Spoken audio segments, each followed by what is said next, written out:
आप सब लोगों को मेरा प्यार भरा नमस्कार। जो लोग मेरे को नहीं जानते हैं, थोड़ा सा ब्रीफ बैकग्राउंड बता दूं। मेरा नाम सुमित बहादुर है और मैं दिल्ली का रहने वाला हूं। और मैंने दिल्ली में अपनी पूरी पढ़ाई करी। वहीं पर मैं डीपीएसआर के पुरम में गया, वहां से मैंने अपना 12th पास आउट किया। और उसके बाद मैंने अपना जो कॉलेज है वो आईआईटी दिल्ली से किया। मेरी टॉप 100 की रैंक थी। मैंने बीटेक किया कंप्यूटर साइंस में। और उसके बाद मैं स्कॉलरशिप पे यूएस चला गया। और मैं जब यूएस गया था स्कॉलरशिप पे, तो मेरे पास बहुत सारे अपॉर्चुनिटीज थी मेरे पास। एंड मैं वहाँ पर अपनी वाइफ को मिला, तानिया को। तानिया जो थी वो एक्सीलेंट स्टूडेंट थी। वो भी पीएचडी करने के लिए आई हुई थी यूएस में, और उन्होंने फिर मेरे साथ मिलके उन्होंने मास्टर्स किया कंप्यूटर साइंस प्रोग्राम में। हम दोनों के दोनों थे कॉर्पोरेट अमेरिका में बिल्कुल लीन हो गए थे। हम लोगों ने पहले वहां पर एक फॉर्च्यून 50 कंपनी ह्यूलेट पैकर्ड, शायद आपने नाम सुना होगा, वहां काम किया। और उसके बाद हम लोगों ने स्टार्टअप्स में काम करना शुरू कर दिया। जिस स्टार्टअप में तानिया काम करती थी, वहां से उनका परिचय एम्बे में हुआ। We got expose to the एम्बे business while she was working in that company. और जिस स्टार्टअप में मैंने काम किया, उसका एक बहुत बड़ा आईपीओ हुआ यूएसए में, विच इज स्टिल, मतलब वो बहुत ही फेमस कंपनी बनी। और वहां से मुझे बहुत कुछ सीखने को मिला, और मेरे पास स्टॉक ऑप्शंस थे, और मेरा वो एक्सपीरियंस बहुत ही कमाल का रहा। हम लोग जब यूएस में थे, अभी भी हैं वहाँ यूएस में, हमारे पास यूएस सिटीजनशिप है, वहाँ का पासपोर्ट है। तो हमने क्या देखा कि वहां पर हमारे जो सपने हमने देखे थे वो पूरे नहीं हो पा रहे थे। और बात करें ड्रीम्स की, तो हमारे बहुत सारे ड्रीम्स थे, लेकिन एक हमारा ड्रीम था, क्या था कि तानिया यूक्रेन से थी, यूरोप से थी, मैं इंडिया से था। और यूएस हमारी अडॉप्टेड कंट्री थी। हमको लगता था कि हम लोग क्यों ना तीनों कंट्रीज में रहे एक साथ। तो जिसको भी बात करते थे वो बोलता था, तुम क्या पागलों वाली बातें करते हो, क्या 3 कंट्रीज में एक साथ रहा जाता है क्या? लोग 3 शहरों में तो एक साथ रह नहीं पाते, यू नो। सो हम लोग को वो लगता था कि नहीं नहीं, पॉसिबल तो होना चाहिए, क्यों नहीं होना चाहिए। तो हमारे जो अपलाइन मेंटर थे, पैट कॉफमन, गॉड ब्लेस हिम, मतलब उनका बहुत बड़ा बिजनेस था। वो गोल्फ कोर्स के बीच में रहते थे। एंड उनका बिजनेस टर्नओवर का आप अंदाजा नहीं लगा सकते। It's huge, huge.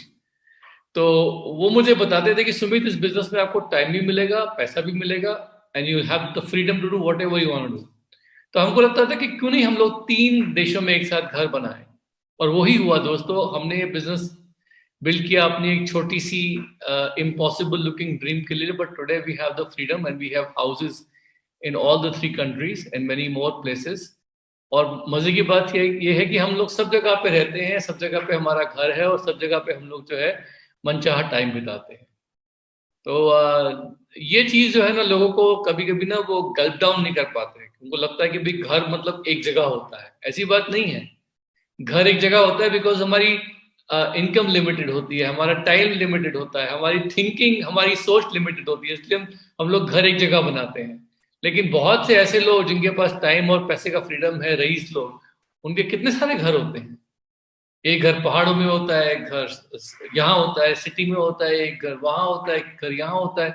लेकिन मैक्सिमम उन लोगों को आप देखिए, जो लोग बहुत सक्सेसफुल होते हैं, वो अपने सारे घरों को एंजॉय नहीं कर पाते। उनके बच्चे या उनकी पत्नी या उनके रिलेटिव्स उसका एंजॉयमेंट लेते हैं। लेकिन यहाँ पर क्या है कि मैं और तानिया जो है, हम लोग तीनों अपने सारे घर जो है हम लोग खुद एंजॉय करते हैं। And we have the time and the freedom and the luxury to spend time in all those places. तो इस लॉकडाउन के टाइम पे बहुत मजा आ रहा है। We are having an incredible time. और हम लोग जो है पूरी तरीके से लाइफ एंजॉय कर रहे हैं, बहुत बड़ी जगह पे रह रहे हैं। और हम लोग जो है अपने टीम के साथ जगह जगह पे टाइम स्पेंड कर रहे हैं। We are having fantastic time. अब बात करते हैं एमवे बिजनेस की, कि ये एमवे बिजनेस, आप जितने भी लोग यहाँ बैठे हैं, आपके लिए बहुत बहुत बहुत जरूरी क्यों है। देखिए दोस्तों, जैसा किसी ने बहुत अच्छा बताया आपने, कि बदलाव के साथ साथ बदलना चाहिए। तो change is the only constant you have. अब चेंज जो होता है वो हर प्रकार से होता है। जैसे ऋतुएं आती हैं, ऋतु सीजन्स आते हैं, एक सीजन के बाद दूसरा सीजन, उसके बाद सीजन, सब चीजें एक जैसी नहीं रहती। हम भी चेंज होते हैं, समय के साथ साथ बदलते हैं। वैसे ही इकोनॉमी, वैसे ही कंट्रीज, वैसे ही परिस्थितियां भी बदलती हैं। और मैंने क्या देखा है कि ट्रेंड्स जो होते हैं ना, वो आने से पहले बहुत सी बार क्या होता है कि आप लोगों को एक हिंट दे देते हैं कि चीजें बदलने वाली हैं। तो जब मैं 1998 में इंडिया आया था एमबीए बिजनेस बिल्ड करने के लिए, तो उस वक्त मैंने देख लिया था कि अमेरिका में चीजें बदल रही हैं, और आज उसका अनुमान लग ही रहा है अमेरिका में क्या कुछ नहीं हो रहा है, सब गड़बड़ सड़बड़ वहां अमेरिका में हो रहा है इस तरीके से, और कोरोना वायरस की में जितने लोग वहां मर रहे हैं अमेरिका में, वर्ल्ड की सबसे बड़ी इकोनॉमी में, उतने तो शायद इंडिया में भी नहीं मर रहे होंगे। चीजें बहुत बदल रही थी वहां पर अमेरिका में। प्लस मैंने देखा क्या कि अपॉर्चुनिटी अमेरिका में नहीं इंडिया में ज्यादा है, क्योंकि इंडिया में मेरे को यूथ दिख रहा था, यंग लोग दिख रहे थे। साथ साथ मुझे पता था कि इंडिया में जो चीजें हैं ना वो अभी बन रही हैं, अमेरिका तो एकदम सजा धजा ऑलरेडी तैयार है। So I could make out कि things are going to go downhill there, but India में तो सिर्फ ऊपर ऊपर ऊपर ऊपर ऊपर ही जाएंगे।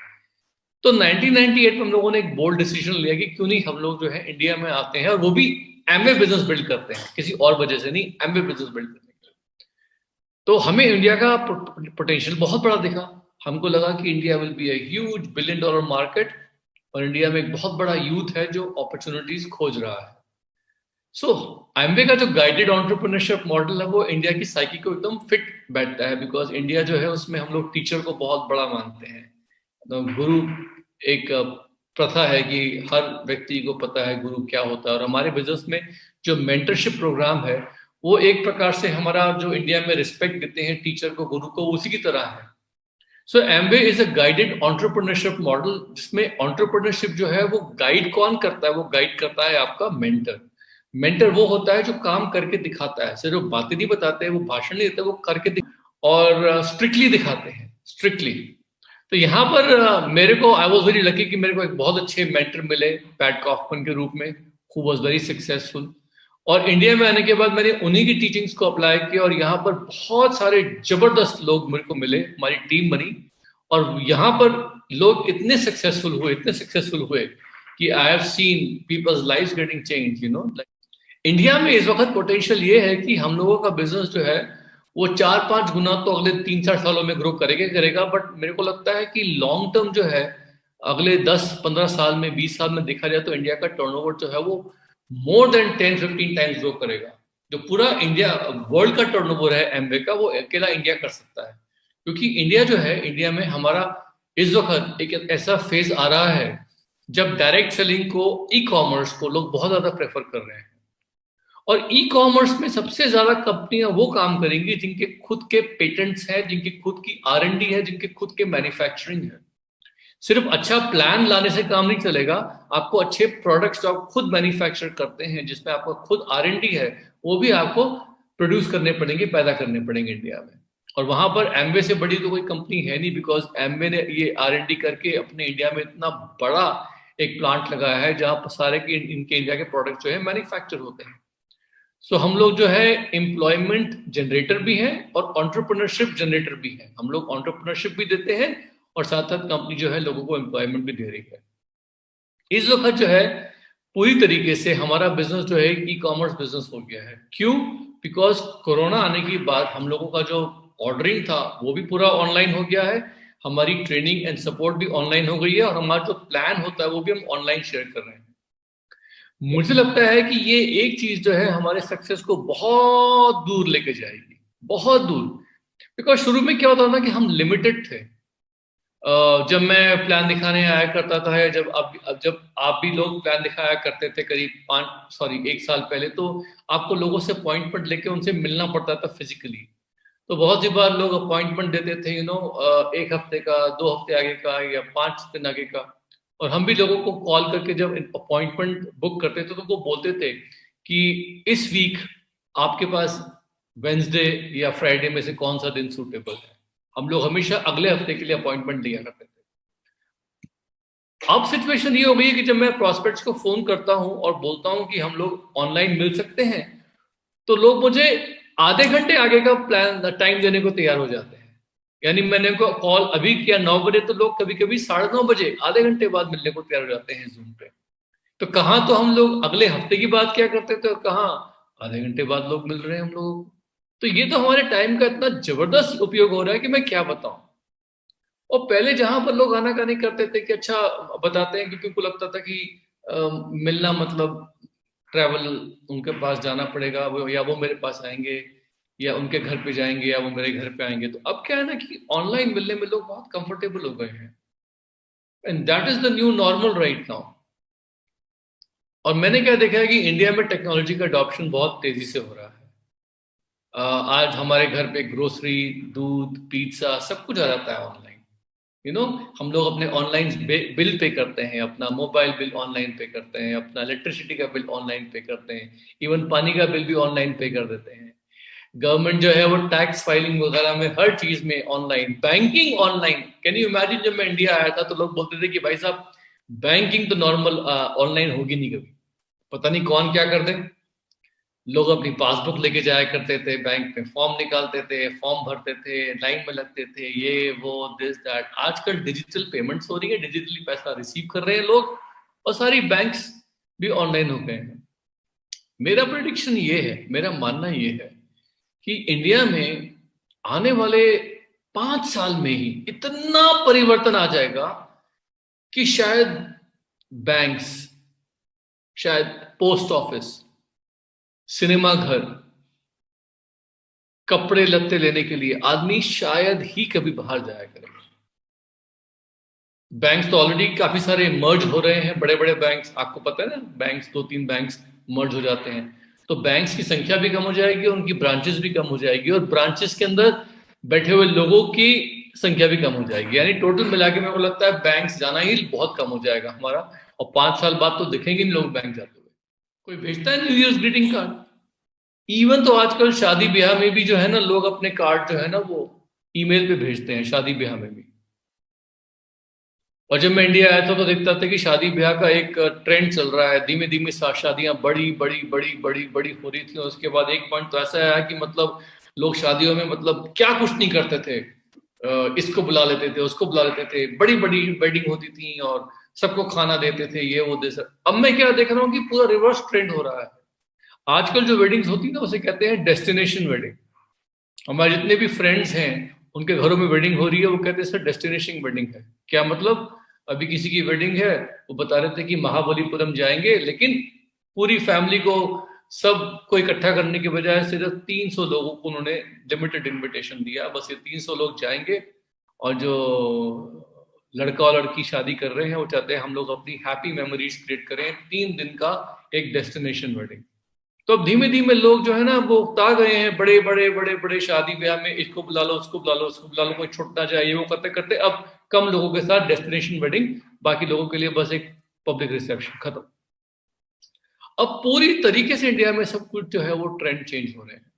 बहुत चीजों में मैं देख रहा हूं कि बहुत सारे ऑप्शंस खुल गए हैं, डिजिटली बहुत कुछ चीज हो रहा है, लेकिन डिजिटल माइंडसेट रखना बहुत जरूरी है, बिकॉज इस डिजिटल इकोनॉमी में पैसा बहुत कमाया जाएगा। और बहुत सारी ऐसी नौकरियां जो आज आपको लगता है कि बहुत ही पॉपुलर हैं, ये आने वाले टाइम पे रहेंगी नहीं। अनुमानित ये है कि आने वाले टाइम में टेक्नोलॉजी के साथ, आर्टिफिशियल इंटेलिजेंस के साथ धीमे धीमे धीमे धीमे 47% जॉब्स जो है वो निकल जाएंगी। आज आप ये देखिए कि आज अगर हम लोग टॉप 5 प्रोफाइल्स देखें जॉब्स की, टॉप 5 हॉटेस्ट जॉब्स देखें, तो ये जॉब प्रोफाइल्स आज से 10 साल पहले मौजूद ही नहीं थी। They were no longer there. It's a fact. बहुत सारी ऐसी आज की तारीख में जॉब्स है जहां पर they were no longer there. तो कहने का मतलब क्या है कि इस वक्त एमवे बिजनेस एक ऐसा बिजनेस है जहां पर हमें स्टेबिलिटी दिखती है, जहां पर हमें लॉन्जेविटी दिख रही है, बिकॉज ई कॉमर्स बिजनेस में कंपनी आपको हक दे रही है, आप नेटवर्क बनाइए, अपनी एक कम्युनिटी बनाइए लाइक माइंडेड लोगों की। जैसे हम कहते हैं आज की तारीख में एक बजवर्ड है tribe, you make your own tribe. और इस कम्युनिटी, इस टीम में जो भी उसका नाम दे दें, इसके मुखिया आप हैं, और इसके मुखिया आप हैं, आपकी वाइफ और आप दोनों, और इसकी जो ओनरशिप है, जो इसकी जो संपत्ति है, जो ये जायदाद है आपकी, जो नेटवर्क के रूप में, ये आपकी फैमिली में रहेगी। बल्कि कंपनी जो है एमवे आपको सक्सेशन प्लानिंग करने के लिए हेल्प भी करती है जब आपका पिन बहुत बड़ा हो जाता है अलग से। और फिर इस पूरे के पूरे कम्युनिटी में, पूरी टीम में जितना भी टर्नओवर जनरेट होगा हर तरह के प्रोडक्ट से, वो टर्नओवर जो होता है उसका बेनिफिट आपको मिलने वाला है। तो इस वक्त जो है सबसे पहली बात तो मैं आप लोगों को ये बताना चाहता हूं कि पुराने तरीके से जो काम कर रहे थे लोग, जिस प्रकार से फिजिकली जा जाके लोगों से मिलना। अभी अपनी सोच बदल दीजिए, क्योंकि डिजिटल माइंडसेट रखना बहुत जरूरी है। टेक्नोलॉजी का उपयोग करना और डिजिटल माइंडसेट रखना दोनों में अंतर है। फॉर एग्जाम्पल देता हूं मैं कि अगर हम लोग जो हैं ग्रोसरीज खरीदने के लिए जाते हैं मार्केट में, और वहां जाके ग्रोसरीज खरीदने के बाद जो पेमेंट है वो हम लोग पेटीएम से करते हैं। तो हम लोग टेक्नोलॉजी का उपयोग तो कर रहे हैं पेमेंट करने के लिए, लेकिन हम लोगों का डिजिटल माइंडसेट नहीं है, क्योंकि अगर डिजिटल माइंडसेट होता तो शायद हम लोग घर से ही ऑनलाइन उसको ऑर्डर करते और सब कुछ ऑनलाइन कर लेते। समझ रहे हैं आप मेरी बात? I am just giving an example कि बहुत सी बार हम लोग जो है पुराने तरीके से काम अभी भी करते हैं, लेकिन डिजिटल माइंडसेट रखते हैं। जैसे कभी कभी क्या होता है, किसी जगह पे जाते हैं जहां जाने की जरूरत नहीं होती है, और वहां पर जाने के बाद केवल पेमेंट जो है हम ऑनलाइन पेटीएम से कर देते हैं बस से। तो ये चीज जो है ये हम लोगों को समझनी पड़ेगी कि इस वक्त हमारा जो माइंडसेट है वो डिजिटल माइंडसेट होना चाहिए, नंबर वन। आई होप आप सबके सब लोग जो है ये बात समझ पा रहे हैं। दूसरी बात जो मैं आपको बताना चाहता हूँ वो ये है कि एमबीए बिजनेस आपके बिना भी चलने वाला है और बहुत बड़ा होगा। अगर आप में से बहुत से लोग ऐसे हैं तो ये सोच लेते हैं कि हम तो नहीं बदलेंगे, हम तो वैसे ही हैं, हम लोगों को तो ये प्रोडक्ट की पकड़ है, हम इसी प्रोडक्ट से बिजनेस बिल्ड कर लेंगे, इसी प्रोडक्ट से डायमंड ले जाएंगे। नहीं, आपका पास एमवे के बहुत सारे प्रोडक्ट्स हैं, आपको सारे के सारे प्रोडक्ट्स यूज करने हैं, डाइवर्सिफाइड रहना है, और दूसरे अपने काम करने के तरीके को बदलना पड़ेगा। रिलेशनशिप्स, दोस्ती भले ही आप लोग फिजिकली बिल्ड करें, लेकिन प्लान दिखाना, लोगों को स्पॉन्सर करना ऑनलाइन सीखना पड़ेगा। धीमे धीमे ऑर्डरिंग सब जगह पे होगी, एक दिन में प्रोडक्ट पहुंच जाएंगे। ऑर्डरिंग भी फिजिकली ऑनलाइन करनी पड़ेगी, सब काम के लिए ट्रेनिंग भी ऑनलाइन, मोटिवेशन भी ऑनलाइन। शुरू शुरू में नए लोगों के साथ रिलेशनशिप बिल्डिंग फिजिकली हो गई, लेकिन उसके बाद उसको आगे चलाने में ऑनलाइन बहुत सहायता करता है। तो यहां पर जो है सारे प्रोडक्ट्स में हाथ रखिए, डाइवर्सिफाई रखिए, क्योंकि कब कहां मौका बदल जाएगा, कौन सा प्रोडक्ट हिट हो जाएगा, यू डोंट नो। न्यूट्रलाइट अभी टॉप पे है क्योंकि न्यूट्रलाइट की सबको जरूरत है। आपको पता है च्यवनप्राश आने वाला है, आपको पता है 400 मिलीग्राम का बायोसी आने वाला है टाइम रिलीज का, जो बहुत ही एडवांस टेक्नोलॉजी है। आपको पता है कि एमवे के कुछ कैटलॉग प्रोडक्ट्स भी आ जाएंगे जिसमें हम लोगों को प्रोडक्ट की जरूरत होती है फुल पीवी पे। तो बहुत सारी चीजें ऐसी हैं जो अब हमारे पास समय के साथ साथ आती रहेंगी, लेकिन अपने आप को वेल डाइवर्सिफाइड करना, ये नहीं कि सिर्फ आर्टिस्ट्री में या सिर्फ एप्सा में या सिर्फ एक ही प्रोडक्ट में रह के बिजनेस बिल्ड करना है। Keep your self well diversified, number one. Number two, digital खाली उपयोग मत करिए, डिजिटल माइंडसेट भी रखिए, बहुत जरूरी है। नंबर थ्री जो बहुत इंपॉर्टेंट है वो ये है कि इस वक्त आप लोगों को हमेशा कुछ ना कुछ मिनिमम काम हर रोज करते रहना पड़ेगा। बहुत सी बात क्या होता है कि ना हम लोगों को लगता है कि ये छोटे छोटे काम हर रोज बेसिस पे हम लोग क्यों करें, कैसे करें, क्या करें, क्योंकि हम लोगों को लगता है कुछ बड़ा काम करके बड़ा बिजनेस होगा। दोस्तों, मैंने देखा है कि इस बिजनेस में और लाइफ में छोटे छोटे काम जो है रोजमर्रा करने पे बहुत फायदा होता है। जैसे फॉर एग्जाम्पल अगर मैं आपको बोलूं कि आपको सुबह उठ के केवल प्राणायाम करना चाहिए या मॉर्निंग में वॉक करनी चाहिए, आप एक दिन करोगे, दो दिन करेंगे, लगता है कि क्या होगा इससे, एक हफ्ता कर लिया क्या होगा।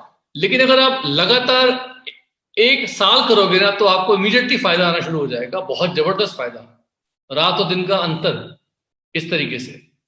तो मैंने क्या देखा है कि छोटी छोटी चीजें अगर लंबे समय तक और लगातार करते रहते हैं उसका बहुत बड़ा इफेक्ट आता है। इतना बड़ा इफेक्ट कि मतलब उसका एंड रिजल्ट क्या होगा उसका अनुमान लगाना मुश्किल है।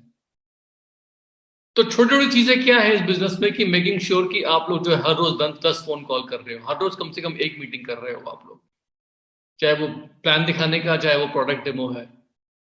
अब हर महीने जो है कम से कम आप लोगों का इतना मिनिमम टारगेट जो है टर्नओवर है वो करना है आपको, वो कर रहे हैं। 3 से 4 कस्टमर बनाए आपने।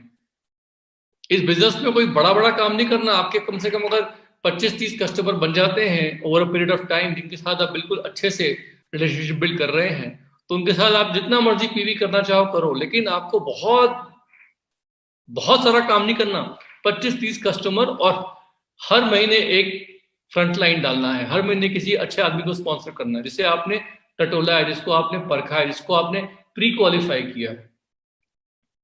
बिकॉज हमारे एंट्री मॉडल में बहुत सारे परिवर्तन हो गए जिसमें एडीआर पे आदमी आता है, एडीएस बनता है और एक मिनिमम स्टैंडर्ड के हिसाब से वो एडीएस बनता है, और उसमें वही आदमी सक्सेसफुल हो पाएगा जिसको हम लोगों ने थोड़ा सा आइडिया दिया है। तो मैं तो हमेशा लोगों को जब बिजनेस में लेके आता हूँ, मैंने सफलता की और बढ़ते कदम अपनी सीढ़ी में भी डाली है। यही बात मैं उनको हमेशा 5 सवाल करके टटोलता हूँ उनको बातों बातों में। पहला ये कि आपका टाइम कमिटमेंट इस बिजनेस में जो है कम से कम 10 से 15 घंटे होते हैं, वो वीक के डालने पड़ते हैं। आप इसके लिए तैयार हैं या नहीं है, यू नो। दूसरा, पैसे का कमिटमेंट कि इस बिजनेस को करने के लिए आपको अपने बाइंग हैबिट्स चेंज करनी पड़ेगी। सारे प्रोडक्ट घर पे जो है एमवे के आएंगे तो ही मतलब इसमें सफलता मिल पाएगी। थर्ड चीज, ड्रीम का, कि क्या इसमें कोई ऐसा, क्या आपकी लाइफ में कोई परिवर्तन आएगा जब हम आपको हेल्प करेंगे प्लैटिनम जाने में? क्या प्लैटिनम लेवल पे 1 लाख रुपए पर मंथ में आपकी लाइफ में कोई बहुत बड़ा परिवर्तन आएगा? मैं उनके मुंह से सुनना चाहता हूँ, हाँ आएगा, यू नो। चौथा सवाल पूछता हूँ, यू नो, मेकिंग श्योर कि वो टीचेबल है, willingness to listen and learn, कि इस बिजनेस में एक्सपर्ट्स लोग आपको सिखाते हैं बिजनेस कैसे बिल्ड करना है। आप उनसे सीखना चाहेंगे क्या? मतलब इनडायरेक्टली मैं उनको ये बोल रहा हूँ कि इसमें हमारी मीटिंग होती है जूम पे, जूम की मीटिंग्स में अटेंड करना पड़ेगा, कुछ ऑडियो होते हैं आपको बताएंगे, सुनना पड़ेगा। तो मतलब इनडायरेक्टली उसको बोल दिया कि इस बिजनेस में सफल लोग आपको सिखाएंगे, हम आपको उनसे मिलवाएंगे, आप उनसे सीखना चाहते हैं? वो बोलता है हाँ। और लास्ट सवाल हमेशा उनसे पूछता हूँ कि माइंड सेट करने के लिए, कि आपको जब चैलेंजेस आएंगे थोड़े बहुत इस बिजनेस में, क्योंकि एक महीना, दूसरा महीना, मंथ टू मंथ चीजें जो होती है हमेशा एक समान नहीं रहती हैं, but you have to, you know, make a commitment. तो चैलेंजेस से घबराते तो नहीं है ना आप, कि चैलेंजेस आए तो भाग गए?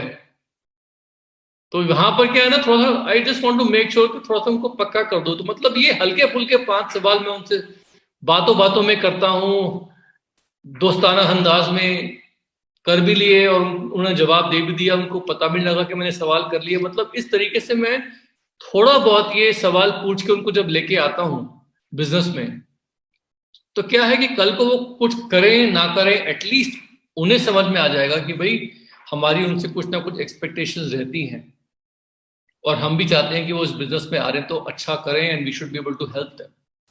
तो वो 5 सवाल मैंने शुरू में भी 1998 में भी लोगों को बताए थे, अभी भी मैं पूछता हूँ, क्योंकि पर्पस क्या है कि हमें भीड़ इकट्ठी नहीं करना है, हमें क्वालिटी चाहिए। हम हर एक आदमी को लेके नहीं आएंगे, हमारा मन है। अगर कोई मुझे बोलता है उन 5 सवालों में से कि मैं ये भी नहीं कर पाऊंगा, ये भी नहीं कर पाऊंगा, अगर वो 5 में से 3 सवालों का जवाब ना ना ना देता है, तो मैं उसको बोलता हूँ ठीक है, आप क्यों नहीं पीसी बन जाते हैं, या एडीआर पे कुछ समय बताइए, हमारे प्रोडक्ट्स को चेक करिए, पसंद करिए, और फिर आप बिजनेस शुरू करिए। लेकिन अगर 5 सवाल में से ये लोग 4 या 5 का जवाब हाँ हाँ हाँ हमें देते हैं, कबूल कर लेते हैं, तो इसका मतलब है कि दे आर इंटरेस्टेड। तो मैंने क्या देखा है कि ये बहुत जरूरी है कि लोगों को सही माइंडसेट से बिजनेस पे लेके आया जाए, वो बहुत जरूरी है। और उसके बाद क्या होता है कि वो कुछ करें ना करें, सबकी परिस्थितियां एक जैसी नहीं होती हैं, बट स्टिल हमारे चांसेस बढ़ जाते हैं कि कल को वो हमें उंगली नहीं उठा सकते कि आपने हमको ये बताया नहीं। वी विल टेल देम कि इस बिजनेस में सफल होने के लिए हमने बताया था कि टाइम कमिटमेंट चाहिए होता, हमने बताया था कि बाइंग हैबिट्स चेंज करनी होती, हमने बताया था कि भाई आपको हम मीटिंग्स के लिए इनवाइट करेंगे, सफल लोगों से मिलवाएंगे, you have to learn from them. Because if somebody doesn't want to learn, हम इसे कैसे सिखा सकते हैं? अगर स्टूडेंट खुद ही ना सीखना चाहे तो टीचर कितना बढ़िया से बढ़िया क्यों ना हो, वो सिखा नहीं पाएगा। और लास्ट में माइंडसेट जानना जरूरी क्या है कि भाई वो स्ट्रांग है, मतलब उनका मन विचलित तो नहीं होगा, बिकॉज इस बिजनेस में चैलेंजेस आते हैं, अप्स एंड डाउन आते हैं, और हमें हमें हमेशा एक पॉजिटिव थिंकिंग रखनी पड़ती है, जिसमें हम हर नेगेटिव सिचुएशन में भी एक कुछ पॉजिटिव देखें। थैंकफुल एटीट्यूड हर जगह पे, हमेशा we have to be thankful. इस मामले में मेरी वाइफ बहुत, मतलब मैं उनको, आई रियली एडमायर हर, क्योंकि उनका हर सिचुएशन में शी इज ऑलवेज पॉजिटिव। हमेशा मैंने देखा है, जब मैं इंडिया आया था, और वो आपको पता ही है यूरोप से है, तो मुझे नहीं पता था कि इंडिया में वो कैसे एडजस्ट करेगी, गर्मी, धूल, इससे वो क्या, क्योंकि सारी उम्र तो वो यूरोप में और अमेरिका में रही हैं, लेकिन उन्होंने बहुत अच्छे से एडजस्ट कर लिया। She was enjoying herself. हालांकि उनको इंडिया में शुरू में ये समझ में नहीं आता था कि यहाँ पर इतने नौकर चाकर क्यों है हर घर में काम करने वाले, क्योंकि जहां पर वो थी वहां पर सब काम लोग खुद किया करते हैं और घर में इतने नौकर नहीं होते थे। मुझे याद है जब हम पहली बार लखनऊ गए थे, लखनऊ में, तो लखनऊ में रिक्शे होते हैं, पता है ना, रिक्शे जो चलाते हैं लोग। तो एक बार हम रिक्शे में बैठ के कहीं जा रहे थे, तो रिक्शा जब चढ़ाई पे आया, तो चढ़ाई पे आया तो रिक्शा वाला जो था ना, वो पहले तो वो चला रहा था बड़ी मुश्किल से, उसके बाद वो रिक्शे से उतर के ना अपने हाथ से ना खींचने लगा हम लोगों को। हम लोग बैठे हैं, वो रिक्शा खींच रहा है पैदल। तो मेरी वाइफ इमीडिएटली उतर गई रिक्शे से और पैदल चलने लगी। तो मैंने बोला क्या कर रहे हो? कह रही तुमने मुझे बताया कि भाई हम लोग तो स्ट्रांग है, वो हमें खींच रहा हो, हम रिक्शे पे बैठे हैं, अच्छा लगता है क्या? तो खैर वो चढ़ाई गई और वो चला गया। इस टाइप का उनका माइंडसेट है कि मतलब शी फील्स कि भाई यू नो। तो एक बार क्या हुआ कि हम लोग दिल्ली में कहीं जा रहे थे, एम्स के चौराहे पे। तो वहां पर एक कोई कुछ लेडी थी, वो प्रेग्नेंट थी और वो गांव से आई थी, तो कुछ दिखा रही थी कि मेरे को पैसे चाहिए, पैसे चाहिए, मेरी घर में कोई प्रेग्नेंट है, मैं उसको एम्स लेके आई हूँ और पैसे चाहिए। तो मेरे को लगा कि नाटक कर रहे हैं, तो मैंने कुछ अपना शीशा खोला ही नहीं गाड़ी का, लेकिन मेरी वाइफ ने फट से 50 रुपए उनको निकाल के दे दिए जो थे पर्स से। तो मैंने बोला अरे क्या किया? वो तो ऐसी बोलती, नहीं नहीं, वो उसकी पता नहीं कोई लेडी प्रेग्नेंट है, उसको पैसे चाहिए तो उन्होंने दे दिए। और मैं कुछ नहीं बोला, लेकिन मुझे शक था। उसी चौराहे से हम लोग कुछ दिन बाद फिर से गुजर रहे थे, तो मैंने देखा कि वो दोनों लेडीज जो है वो कहीं वो बगल में ना चाय पी रही हैं किसी दुकान पे बैठ के, वो एम्स चौराहे के जस्ट सामने, एम्स ऑल इंडिया इंस्टीट्यूट के सब सामने। तो मैंने तानिया को रेड लाइट बोला, देखो पता है ना वो कौन है? तो उसने देखा, मैंने बताया ये वही है जो उस दिन नाटक कर रहे थे कि वो प्रेग्नेंट है और उनको पैसे चाहिए। अभी देखो दोनों बैठ के चाय पी रही है। और एक लेडी जो प्रेग्नेंट उस दिन दिख रही थी, अभी तो वो प्रेग्नेंट भी दिख नहीं रही है, she is not even looking pregnant. तो मैंने तानिया को दिखाया कि देखो उन्होंने बेवकूफ बना दिया। तो मेरी वाइफ का अभी भी याद है, वो पहले रिएक्शन पता है क्या था कि अरे बी थैंकफुल, चलो थैंक गॉड, वो दोनों तो ठीक है ना, उन्हें तो कुछ नहीं हुआ ना। अपने पैसे को छोड़ो, दे आर एब्सोल्युटली फाइन। तो मेरे को लग रहा था कि मतलब इसमें हम लोग तो ये सोचते थे कि मैं बेवकूफ बना दिया, और उनका एटीट्यूड ये था कि चलो कोई थैंकफुल की मतलब किसी को कुछ हुआ नहीं, मतलब तो मैंने ये देखा है कि इस बिजनेस में ना बहुत सी बार हम लोगों को ना बड़ा इनोसेंट बन के ना बड़े हर सिचुएशन में एक थैंकफुल एटीट्यूड, जो दिखे थैंक यू, डाउनलाइन कुछ भी करता है, अरे यार कम से कम डाउनलाइन है तो हमारे पास, और कभी ये हो गया तो उसमें भी थैंकफुल। तो मतलब हर सिचुएशन में हमें अच्छा देखना होता है। ये इस बिजनेस की खासियत है, वरना ये बिजनेस करना बड़ा मुश्किल होता है हम लोगों को। अगर हम हर सिचुएशन में कुछ ना कुछ नेगेटिव खोजेंगे तो मिल जाएगा, लेकिन हर सिचुएशन में से कुछ थैंकफुल या कुछ पॉजिटिव निकालेंगे कि जिसके लिए हम भगवान को थैंक यू बोल सकें, दैट्स वेरी वंडरफुल। मैं तो हर रोज आई लर्न कि भाई इस बिजनेस में how to have an attitude of gratitude, वो बहुत जरूरी है। मैं आपको अपनी पर्सनल एग्जांपल से बता रहा हूं, मैं ये बात जो मैंने देखी है अपनी वाइफ पे, बिकॉज वो इंडिया से नहीं है, तो उनका एक फ्रेश आउटलुक है इंडिया में, जो मैं उनसे देख के बहुत कुछ सीखता हूँ। तो मैंने क्या देखा है कि इस बिजनेस में ये फ्रेश आउटलुक जिंदगी के प्रति, अपने ड्रीम्स के प्रति, लोगों के प्रति होना बहुत जरूरी है। बिकॉज हम टीम बिल्ड कर रहे हैं रियल लिविंग ह्यूमन बींग्स की, जिसमें हर ह्यूमन बींग का मेकअप डिफरेंट है, उसकी आत्मा, उसके अंदर बॉडी के सेल्स वगैरह सब डिफरेंट है, उसके परिस्थितियां, उसके पुराने एक्सपीरियंसेस डिफरेंट है, हर एक के ड्रीम्स, अपने सपने, और हर एक की चाहते फर्क फर्क हैं। तो यहां पर क्या है ना कि हर एक का सोच, विचार, पर्सनालिटी अलग अलग है। आप उन सबको एक धागे में पिरो रहे हैं टीम की तरह, तो वो आपको प्यार से करना पड़ेगा। डांट फटकार के तो यहाँ कुछ भी नहीं होगा। कभी कभी स्ट्रिक्टनेस चाहिए होती है, कभी कभी डांटना भी पड़ता है। जब प्यार हो जाता है तो डांटने का हक भी मिल जाता है, क्योंकि आप टीचर हैं, अगर स्टूडेंट को नहीं डांटेंगे तो कौन डांटेगा। लेकिन वो पहले हक हमको जीतना पड़ता है उनका, इसलिए